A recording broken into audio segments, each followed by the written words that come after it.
Hello বন্ধুরা, welcome to my profile. তো আজকে চলে এলাম সানির লাঞ্চটা তোমাদের সঙ্গে শেয়ার করবো বলে। তো দেখো,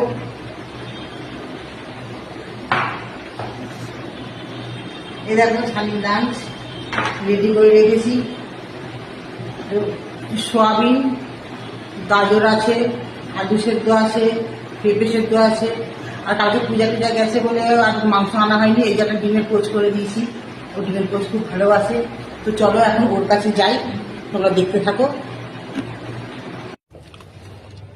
দেখো খাচ্ছে, হ্যাঁ ডিমটা চেঁচড়ে খেয়ে নিচ্ছে, খেয়ে নাও।